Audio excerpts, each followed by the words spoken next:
When I say it's 4 things, I mean that very literally. The squats of Yarlan, I'm assuming it's a soft J. Yardlin? Yardlin.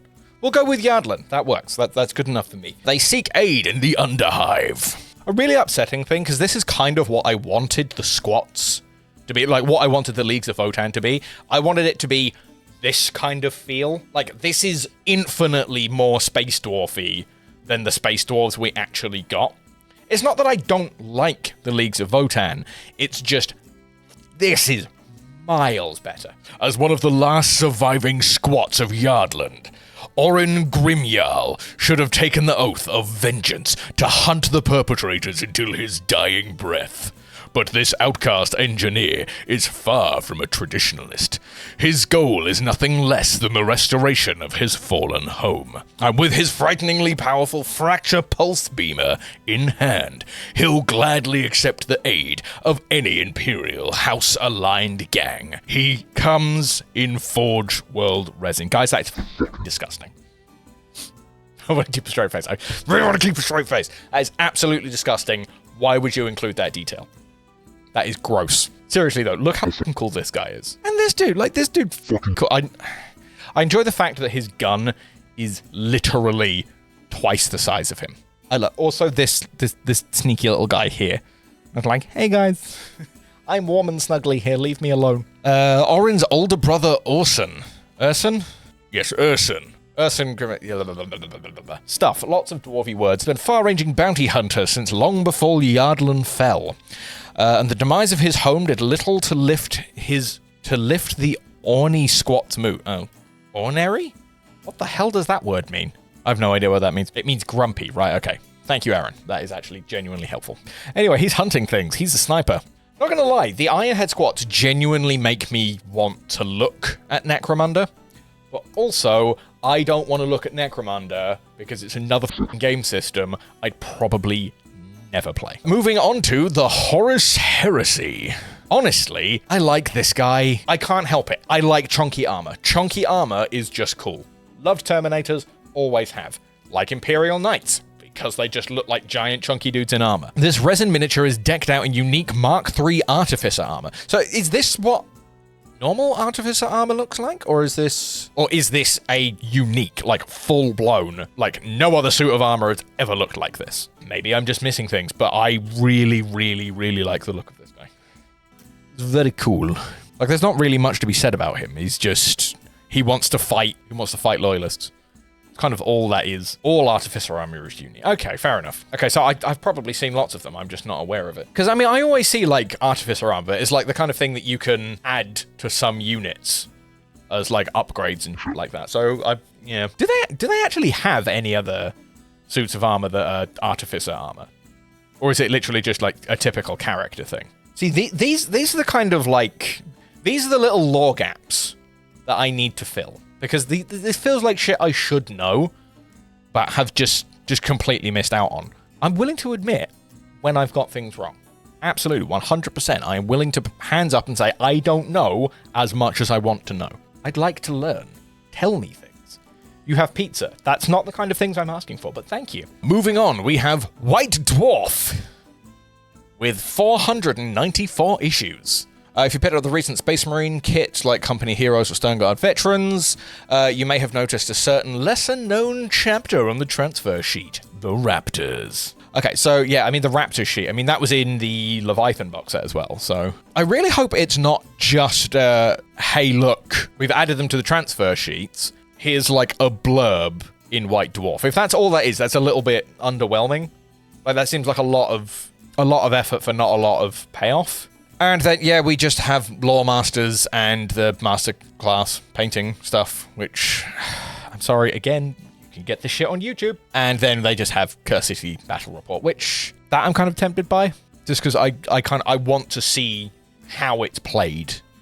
Like, just a practical example of how it's played. Because reading it's one thing, but I want to see it. With that being so short, there are other things that we can do. Now, I don't know what's actually in this. I didn't read it. Considering how short that one is, there's no point not looking at some of the other articles they dropped. So it's a little bit of a more rounded this week in Warhammer, I guess. It's exciting times for the Bunker, White Dwarves Global Gaming Club, with a look back at the studio's involvement in the first part of the Slide Crowns Sundering Camp. No idea. I'm sure that was exciting for people who were involved. We've got a Cursed City mission, which is kind of cool. There's also a new mission for one Warhammer 40k, one Age of Sigmar, and one special alternative timeline scenario for Warhammer Quest Cursed City, representing a heroic last stand against waves of horrid undead. Cool. Index Astartes returns to cover the olive-hued experts of stealth and misdirection, the Raptors. It's a complete analysis of how they were founded, like Horus Heresy, how they were founded, or... That's if I'm understanding all of this correctly. Where they gathered their recruits from and how they engaged their foes, including crusade rules representing their clandestine approach to battle. Oh, is that? It's crusade rules? Is that? Okay. I'm slightly underwhelmed, but sure. Oh, okay, we're doing Eldari Corsair, the painting thing, so it's the masterclass, but not. 4 warbands. Oh, it's the stuff they were showing off a couple of weeks ago in a reveal? I don't know, I don't remember. So yeah, I mean, that was just kind of like intermediate, not super exciting, but like, hey, look. I was kind of hoping that this would be a little bit more. This one, however, is the interesting one. A new Necron Overlord phases into reality. Check this guy out. That's a cool model. I really like that. I'm not going to buy it because I'm not that into it, but I quite like that model. Not being a big fan of Necrons, I quite like it. But yeah, I mean, bits of him are missing. He's phasing into reality.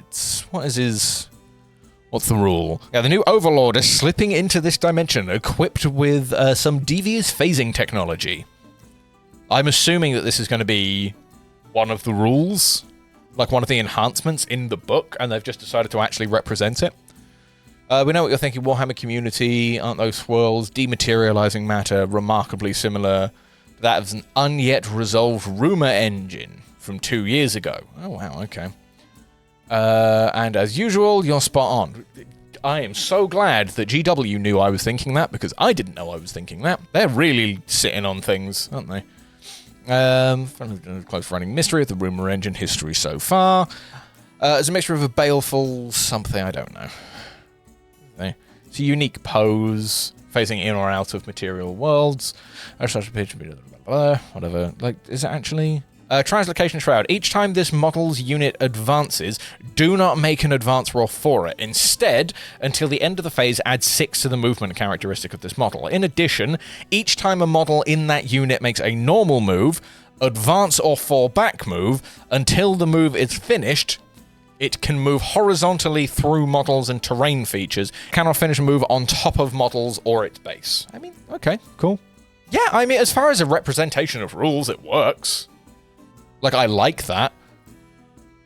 I don't know if that is going to be an enhancement that they have just decided to say, right, okay, here's this.